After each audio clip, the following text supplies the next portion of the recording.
Now, the firstborn doesn't have to be the firstborn, but whoever is the firstborn wants to be the firstborn, right? And if the firstborn really messes up, number two wants to be the firstborn.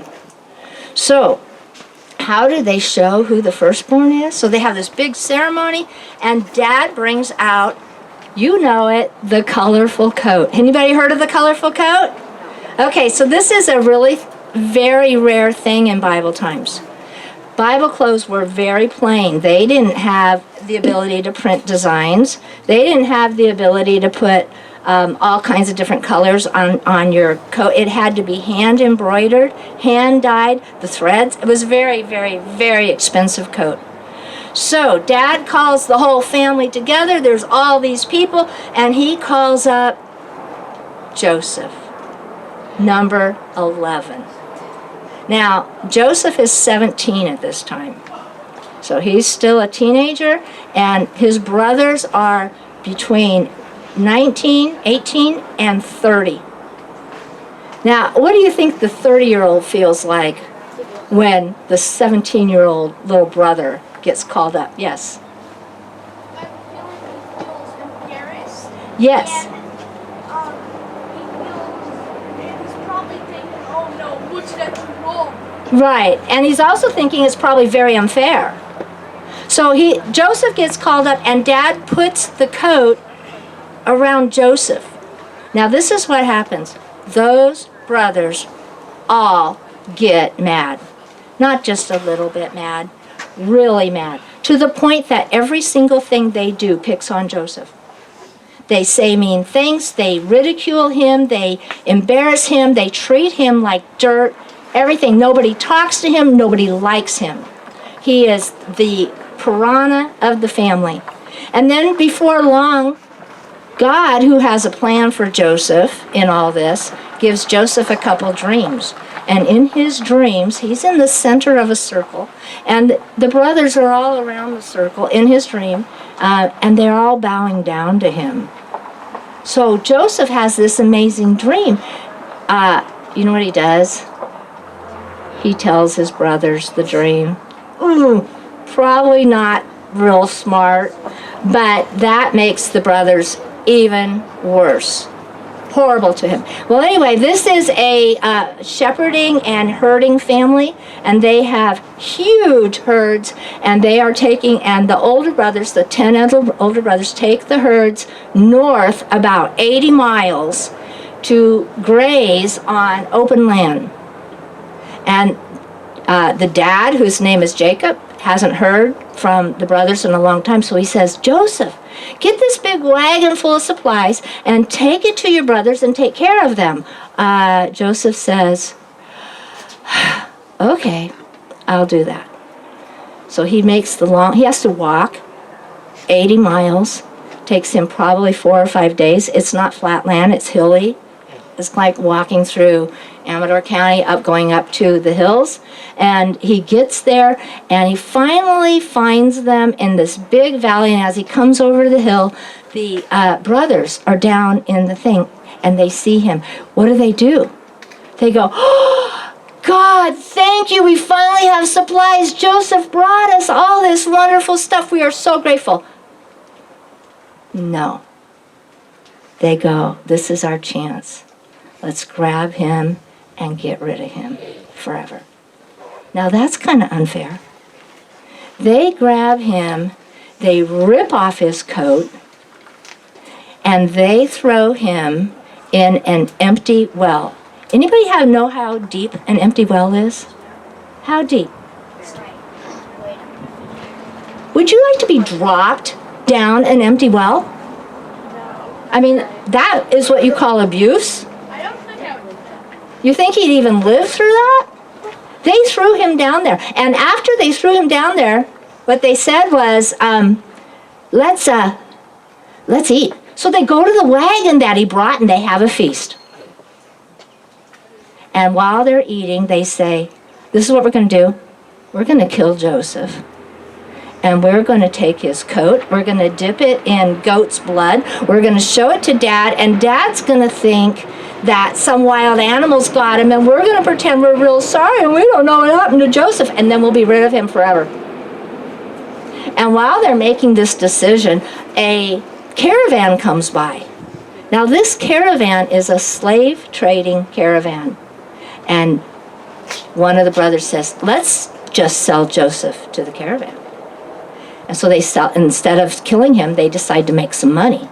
So they sell Joseph and he becomes a slave, and they shackle him, and he now has a 250-mile walk all the way to Egypt. He was ridiculed by his family. He was thrown in the pit. He was sold as a slave. What's happening in Joseph's soul? What if that injustice had happened to you? Would you go, that is so unfair. I am so mad. I'm going to get even. I'm going to take my revenge. I'm planning this out, and they are going to pay. Anybody want to do that? Yeah. You know what that does? That does not hurt those brothers whatsoever. Joseph is now a slave in Egypt. That does not hurt those brothers whatsoever. That only hurts Joseph's soul. He's the only one hurt by that. He has no calmness, no peace, no hope, no nothing. Well, while he's down there, you know what happens? He gets sold to this family, and they have this big estate, and the wife wants Joseph to do something really wrong. And Joseph refuses. And when the wife gets so mad, she grabs Joseph's coat, his robe, whatever he has on that time, pulls it off of him, and then takes it to her husband and accuses Joseph of attacking her and abusing her. Now the dad looks at the coat, the man in charge, and he goes, "You're guilty." Without a trial, without a jury, without a judge, Joseph is found guilty, and he spends several years in prison. Now what's going on in his head? Oh yeah, God, I think you're really good. Those dreams were great. I loved getting that coat that says I'm going to be in charge. Yeah, that was nice. And Joseph has a choice. He has the same choice each one of us has when something like that happens. We can either be angry, or we can learn a new art. This is the arts camp. There is an art that Joseph learned, and it was unreal. It's called the art of forgiveness. Can you believe that? Joseph was so much able to forgive all this stuff that his soul was not filled with anger. Have you felt yourself? What's your soul like when it's filled with anger? Are you happy? Are you content? Is it nice? Or would you rather, what is your soul like when you're filled with happiness? Huh? Is that better? Which one do you like better? Okay, so Joseph is so calm, he takes care of the prison so much that they promote him to head of the prison. Well, after a while, someone tries to attack the Pharaoh, the king. It's an assassination attempt, and those people come to him. And these two people, they can't tell which one's guilty, so they send them both to jail, and they try to figure it out. And it turns out one is innocent and one is guilty, and Joseph figures this out by the dreams. And the one that's innocent gets to go back. The one that's guilty is hung. And Joseph says to the innocent one, when you get back, tell Pharaoh about me, because I too am innocent. Oh, this is cool. This is God providing a way out, right? This is justice, right? The man forgets about Joseph, and Joseph spends 2 more years in prison. He's forgotten. You know what I think the hardest one of these is?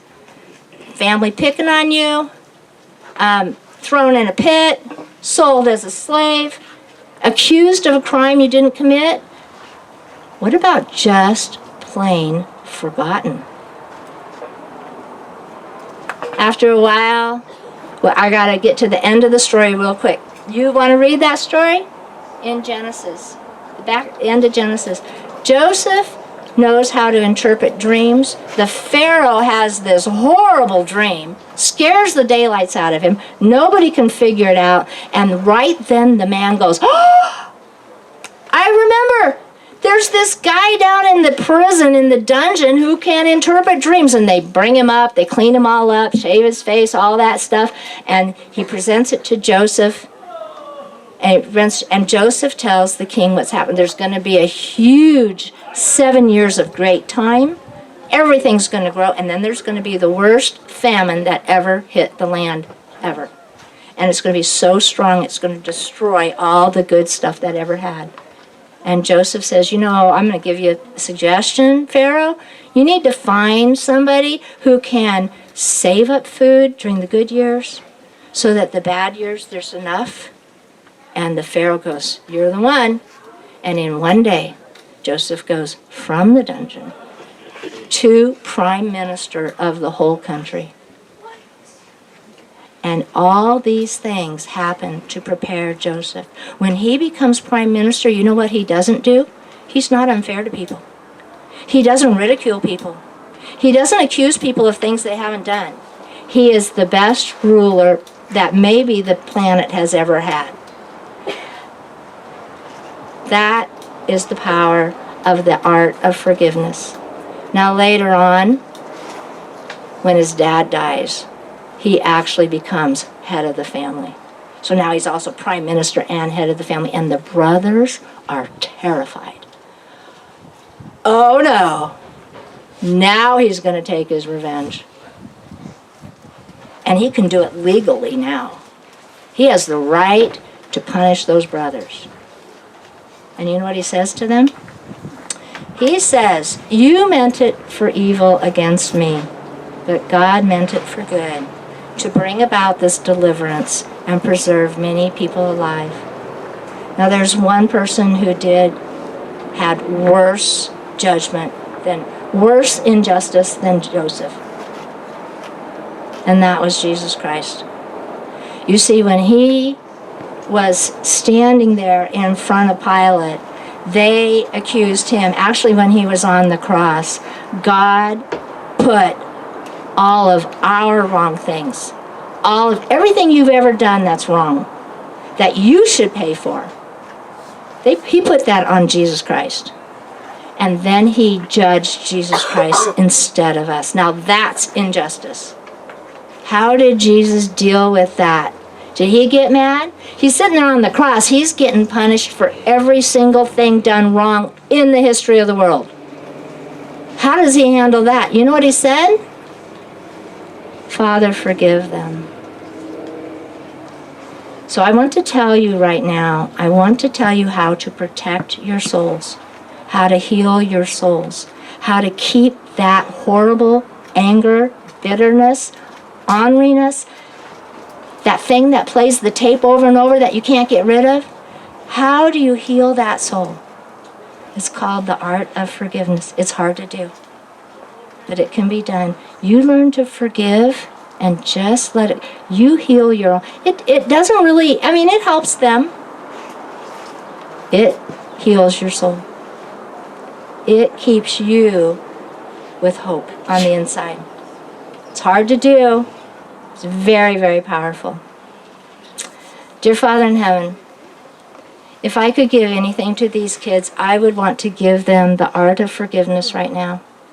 I would want to give them a way to keep their souls healthy and calm and peace and full of hope, and take that anger and that bitterness and all those things for injustice out. Please help them understand that and help them realize what amazing thing Jesus Christ did for them. And this I ask in Jesus' name, amen.